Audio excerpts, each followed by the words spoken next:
আসসালামু আলাইকুম প্রিয় শিক্ষার্থীরা, এই ভিডিওতে আমরা ক্লাস 9-10 এর বাংলাদেশ ও বিশ্ব পরিচয় বইয়ের পঞ্চম অধ্যায়ের 68 থেকে 70 পৃষ্ঠার মধ্যে অনুশীলনের যে কোয়েশ্চেনগুলো রয়েছে সেই সবগুলো কোয়েশ্চেনের উত্তর নিয়ে আলোচনা করব।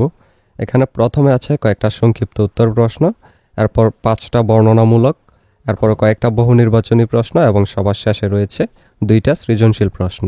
এই সবগুলো প্রশ্নের উত্তর আমরা স্টেপ বাই স্টেপ দেখব। প্রথমে চলো আমরা সংক্ষিপ্ত প্রশ্নের উত্তরগুলো দেখে নেই। আমাদের আগের ভিডিওটিতে জুমা কমেন্ট করেছে, স্যার থ্যাঙ্কস, ওয়েলকাম জুমা। 1 নম্বর, সৌর সম্পদ কাকে বলে? অ্যান্সার, আমরা প্রকৃতি থেকে সূর্যের যে আলো অনায়াসে লাভ করি তাকে সৌর সম্পদ বলে। এ সম্পদ মানবজাতির জন্য অনেক মূল্যবান সম্পদ হিসেবেই পরিগণিত। আধুনিক প্রযুক্তি ব্যবহারের মাধ্যমে আমরা সৌর সম্পদকে কাজে লাগিয়ে আমাদের বিদ্যুতের চাহিদা পূরণ করতে পারি। তাছাড়া আমাদের দৈনন্দিন জীবনের নানা ক্ষেত্রে আমরা এ শক্তিকে ব্যবহার করে থাকি। 2 নম্বর কোয়েশ্চেনটা হলো, জলবিদ্যুৎ উৎপাদনের সুবিধা কি? এর অ্যান্সার, নদী ও জলপ্রপাতের পানির ব্যাগ ব্যবহার করে টারবাইন যন্ত্রের সাহায্যে যে বিদ্যুৎ উৎপাদন করা হয় তাকে জলবিদ্যুৎ বলা হয়। জলবিদ্যুৎ উৎপাদনের সুবিধা হচ্ছে ক, কম খরচে বিদ্যুৎ উৎপাদন করা যায়, খ, পানি সম্পদকে কাজে লাগিয়ে বিদ্যুৎ উৎপাদন বৃদ্ধি করা যায়, এবং গ, জাতীয় অর্থনীতির জন্য লাভজনক অবস্থান সৃষ্টি করা যায়। 3 নম্বর কোয়েশ্চেন হলো, নদী সংরক্ষণ ধারণা তুমি কিভাবে ব্যাখ্যা করবে? অ্যান্সার, নদী সংরক্ষণ ধারণাকে আমি এভাবে ব্যাখ্যা করতে চাই যে নদী প্রবাহে বাধা দেওয়া, শিল্প কারখানার বর্জ্য ফেলা, পয়ঃনিষ্কাশন প্রবাহ, নদী দখল করা, জলযানের বর্জ্য প্রভৃতি কারণে অনেক নদীর প্রবাহ দুর্বল হয় কিংবা নাব্যতা নষ্ট হয়। এই কারণে প্রয়োজনীয় ব্যবস্থা গ্রহণ করে নদীকে সংরক্ষণ করা উচিত।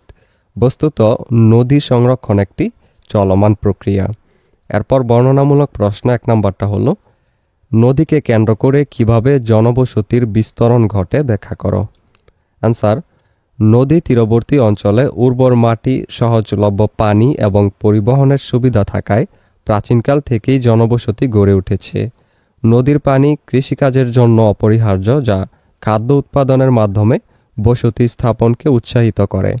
এছাড়া নদীপথে ব্যবসা বাণিজ্য সহজ হওয়ায় অর্থনৈতিক কর্মকাণ্ডও বৃদ্ধি পায়, ফলে ধীরে ধীরে জনবসতি বিস্তৃত হয়।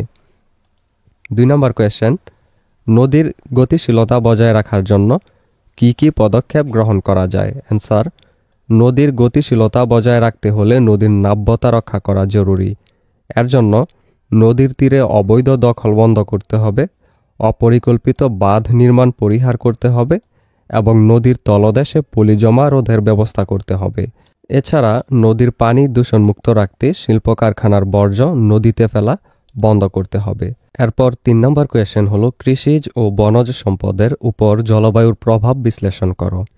অ্যান্সার, জলবায়ুর উপাদান যেমন তাপমাত্রা, বৃষ্টিপাত এবং আর্দ্রতা কৃষিজ ও বনজ সম্পদের উপর সরাসরি প্রভাব ফেলে।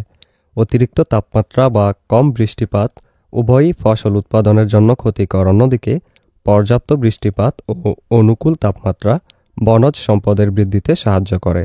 জলবায়ুর পরিবর্তনজনিত কারণে অনিয়মিত বৃষ্টিপাত ও প্রাকৃতিক দুর্যোগ কৃষিজ ও বনজ সম্পদের জন্য বড় হুমকি। 4 নম্বর কোয়েশ্চেন, প্রাকৃতিক সম্পদ সংরক্ষণের গুরুত্ব বিশ্লেষণ করো। অ্যান্সার, প্রাকৃতিক সম্পদ যেমন মাটি, পানি, বন, খনিজ দ্রব্য ইত্যাদি মানুষের জীবন ধারণের জন্য অপরিহার্য। এই সম্পদগুলো সীমিত এবং একবার নিঃশেষ হয়ে গেলে তা পুনরুদ্ধার করা কঠিন। ভবিষ্যৎ প্রজন্মের জন্য এই সম্পদগুলো টিকিয়ে রাখা, পরিবেশের ভারসাম্য রক্ষা করা এবং অর্থনৈতিক উন্নয়নের ধারা অব্যাহত রাখার জন্য প্রাকৃতিক সম্পদ সংরক্ষণ অত্যন্ত গুরুত্বপূর্ণ। এরপর 5 নম্বর কোয়েশ্চেন, বাংলাদেশের উত্তর পশ্চিমাঞ্চলে শুষ্ক মৌসুমে পানি সংকট দেখা দেওয়ার কারণ ব্যাখ্যা করো। অ্যান্সার, বাংলাদেশের উত্তর পশ্চিমাঞ্চলে শুষ্ক মৌসুমে পানি সংকট দেখা দেওয়ার প্রধান কারণ হল এই অঞ্চলে বৃষ্টিপাতের পরিমাণ কম থাকা।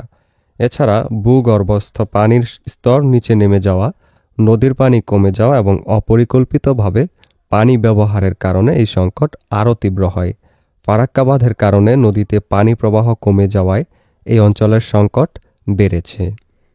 এরপর প্রথম বহু নির্বাচনীটা হলো, মাতামুহুরী নদীর উৎপত্তি স্থল কোথায়?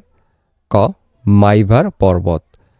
2 কোয়েশ্চেন, গজারি বৃক্ষের বৈশিষ্ট্য হলো অ্যান্সার ক 1 নাম্বারটা ঋতুভেদে সকল পাতা ঝরে পড়ে।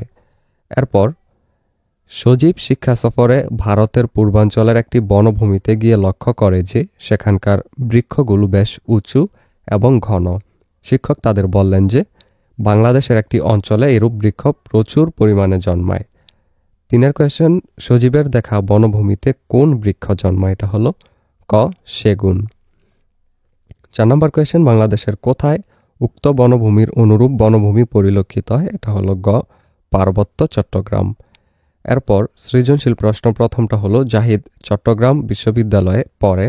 ছুটিতে সে তার বিদেশি সহপাঠীদের সেখানকার বনভূমিতে বেড়াতে নিয়ে যায়। সেগুন, গর্জন, জারুল বৃক্ষশোভিত বনভূমিটির সৌন্দর্য তাদের মুগ্ধ করে। ফেরার পথে জাহিদ তাদের অঞ্চলটির প্রধান নদীটির তীরে নিয়ে যায় এবং বলে যে তাদের নদীটি অফুরন্ত শক্তির উৎস। কয়ের কোয়েশ্চেন, নাফ কি? অ্যান্সার, নাফ হচ্ছে একটি নদী। খ ব্রহ্মপুত্রের শাখা নদী সৃষ্টির কারণ ব্যাখ্যা করো। অ্যান্সার, তিব্বতের মানস সরোবরে ব্রহ্মপুত্র নদের উৎপত্তি হয়। আসাম হয়ে বাংলাদেশের কুড়িগ্রাম জেলায় এটি প্রবেশ করেছে। 1987 সালের পূর্বে ব্রহ্মপুত্রের প্রধান ধারাটি ময়মনসিংহের মধ্য দিয়ে উত্তর পশ্চিম দিকে থেকে দক্ষিণ পূর্ব দিকে আড়াআড়িভাবে প্রবাহিত হতো, কিন্তু 1787 সালে সংঘটিত ভূমিকম্পে ব্রহ্মপুত্রের তলদেশ উত্থিত হওয়ায় পানি ধারণ ক্ষমতার বাইরে চলে যায় এবং নতুন স্রোতধারার শাখা নদীর সৃষ্টি হয়, আর শাখা নদীটি যমুনা নামে পরিচিতি লাভ করে। এরপর গয়ের কোয়েশ্চেন, অনুচ্ছেদে বর্ণিত বনভূমিটির বৃক্ষের বৈশিষ্ট্য ব্যাখ্যা করো। অ্যান্সার, অনুচ্ছেদে বর্ণিত বনভূমিটি হল বাংলাদেশের দক্ষিণ পূর্বাংশের ক্রান্তীয় চিরহরিৎ এবং পত্রপতনশীল বনভূমি এলাকা। সাধারণ উষ্ণ ও আর্দ্রভূমির কিছু এলাকা জুড়ে বিভিন্ন প্রজাতির গাছপালা, তরুলতা, ঝোপঝাড় ও গুল্ম জন্ম নেয়। এসব গাছের পাতা একত্রে ফোটেও না, ঝরেও না, ফলে সারা বছর বনগুলো সবুজ থাকে। অবশ্য সে কারণেই এসব বনকে চিরহরিৎ বা চিরসবুজ বনভূমি বলা হয়। চাপালিশ, ময়না, তেলসুর, মেহগনি, জারুল, সেগুন, গর্জন এবং এই বনভূমির উল্লেখযোগ্য গাছ। তবে বর্তমানে এসব বনভূমিতে রাবার চাষও হচ্ছে। তাছাড়া এই বনগুলো অনেক সৌন্দর্যের রূপ পরিগ্রহ করে। উদ্দীপকের জাহিদ তার বিদেশি বন্ধুদের সাথে নিয়ে এই চিরহরিৎ বনভূমিতে বেড়াতে গিয়ে বনের সৌন্দর্য দেখে মুগ্ধ হয়। প্রায় প্রতিনিয়তই সেখানে দেশি বিদেশি পর্যটকেরা যাওয়া আসা করে থাকেন। ঘ নং কোয়েশ্চেনটা হলো জাহিদের করা মন্তব্যটির যথার্থতা তোমার পঠিত বিষয়বস্তুর আলোকে বিশ্লেষণ করো। অ্যান্সার, উদ্দীপকের জাহিদের করা মন্তব্যটি যথার্থ। উদ্দীপকে বর্ণিত নদীটির নাম কর্ণফুলী। কর্ণফুলী নদী বাংলাদেশের দক্ষিণ পূর্বাঞ্চলের প্রধান নদী। এ নদীর উৎপত্তিস্থল লুসাই নামক পাহাড়ে। 320 কিলোমিটার দৈর্ঘ্যের এ নদীটি চট্টগ্রাম শহরের খুব নিকট দিয়ে বঙ্গোপসাগরে পতিত হয়েছে। বাংলাদেশের প্রধান সমুদ্র বন্দর কর্ণফুলী নদীর তীরে অবস্থিত। পানি, বিদ্যুৎ কেন্দ্র এবং চট্টগ্রাম বন্দরের জন্য এ নদীর গুরুত্ব অপরিসীম। তাছাড়া এ নদীটি আমাদের জাতীয় অর্থনীতিতে উল্লেখযোগ্য অবদান রাখছে। উদ্দীপকে জাহিদ ছুটিতে তার বিদেশি সহপাঠীদের নিয়ে বাংলাদেশের দক্ষিণ পূর্ব অংশের পাহাড়ি অঞ্চলে ফেরার পথে বেড়াতে গিয়ে সে প্রধান নদীটি সম্পর্কে যে মন্তব্যটি করে তা কর্ণফুলী নদীকেই বুঝিয়েছে, যা আলোচনায় স্পষ্ট। তাই আমরা নিঃসন্দেহে বলতে পারি উদ্দীপকে জাহিদের মন্তব্যটি যথার্থ। এরপর 2 নম্বর কোয়েশ্চেন, এখানে যেই উদ্দীপকটা দেওয়া আছে সেটা হলো আজমল মিয়া দেশের উত্তরাঞ্চলের নদী পাড়ের বাসিন্দা ছিলেন। একটা সময় ছিল যখন তিনি মাছ শিকার করে জীবিকা নির্বাহ করতেন, কিন্তু বর্তমানে নদীটির রূপ পরিবর্তিত হওয়ায় তাকে জীবিকা পরিবর্তন করতে হয়েছে। ভিটামাটি হারিয়ে তিনি নিঃস্ব হয়ে পড়েছেন। তার অঞ্চলে ঋতুবিশেষে পানির চরম সংকট জনজীবনকে বিপর্যস্ত করে। ক বঙ্গোপসাগরের তলদেশে কোন খনিজ সম্পদ আবিষ্কৃত হয়েছে? অ্যান্সার, বঙ্গোপসাগরের তলদেশে গ্যাস আবিষ্কৃত হয়েছে। খ দক্ষিণ এশিয়ার দেশগুলোতে প্রচুর সৌরশক্তি পাওয়া যায় কেন? অ্যান্সার, নিরক্ষীয় নিম্ন অক্ষাংশ অঞ্চলে সূর্য বছরের প্রায় সব সময়ই লম্বভাবে কিরণ দেয়। বাংলাদেশ সহ দক্ষিণ এশিয়ার অপরাপর দেশগুলো নিরক্ষীয় বা ক্রান্তীয় অঞ্চলে অবস্থিত, আর তাই দক্ষিণ এশিয়ার দেশগুলোতে প্রচুর সৌরশক্তি পাওয়া যায়। গয়ের কোয়েশ্চেন, আজমল মিয়ার বসবাসকৃত অঞ্চলটির নদীর রূপ পরিবর্তিত হওয়ার কারণ ব্যাখ্যা করো। অ্যান্সার, আজমল মিয়ার বসবাসকৃত অঞ্চলটির নদীর রূপ পরিবর্তিত হওয়ার নানা কারণ বিদ্যমান।